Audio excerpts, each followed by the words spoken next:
Friends, നമ്മളപ്പോൾ നല്ലൊരു അടിപൊളി സ്ഥലം കണ്ടപ്പോൾ ഒന്ന് വണ്ടി ഓടിക്കുകയാണ്. അപ്പോൾ ഇത് കണ്ടോ, ലോറിയൊക്കെ കിടക്കുന്നുണ്ടോ? അപ്പോൾ കണ്ടോ, ലോറി കിടക്കുന്നുണ്ടോ? അപ്പോൾ നമ്മളിവിടെയാണ് വണ്ടി ഓടിക്കിയിരിക്കുന്നത്. ഈ ഒരു റെസ്റ്റോറൻറ്റിൽ ഫുഡ് കഴിക്കാൻ വേണ്ടിയിട്ടാണ് ഒതുക്കിയത്. ഇത് നോക്കി, അടിപൊളിയല്ലേ? അപ്പോൾ ഈ ലോറിയുടെ കാര്യം ഞാൻ പറഞ്ഞ എന്താണെന്ന് വെച്ച് കഴിഞ്ഞിട്ടുണ്ടെങ്കിൽ, നമ്മൾ നോർത്തിലേക്കൊക്കെ പോകുമ്പോൾ ഉണ്ടല്ലോ, അവിടെ ധാബ ഉണ്ടാവും. ധാബയുടെ അടുത്ത് അവിടെയാണെങ്കിൽ ലോറിക്കാരൊക്കെ വണ്ടി ഒതുക്കുന്നത്. അപ്പോൾ ഇവരിവിടുത്തെ സ്ഥിരം കസ്റ്റമേഴ്സ് ആയിരിക്കും, മനസ്സിലായി? ഈ ഹോട്ടലിലെ സ്ഥിരം കസ്റ്റമേഴ്സ് ആയിരിക്കും. അപ്പോൾ അങ്ങനെയാണെങ്കിൽ അവർ നല്ല ഫുഡായിരിക്കും അവിടെ സെർവ് ചെയ്യുന്നത്. അപ്പോൾ ആ ഒരു കാര്യത്തിൽ, ക്വാളിറ്റിയുടെ കാര്യത്തിൽ നമുക്ക് അഷ്യൂർ ചെയ്യാം.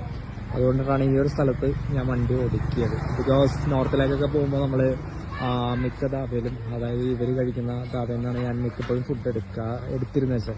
അപ്പോൾ എല്ലായിടത്തും തന്നെ നല്ല ഫുഡായിരിക്കും. ഭയങ്കര വലിയ മെനു ഒന്നും ഉണ്ടാവില്ല, 1, 2 അല്ലെങ്കിൽ 2, 3 ഐറ്റംസ് ഉണ്ടാവും. ഇപ്പോൾ ഇവിടെ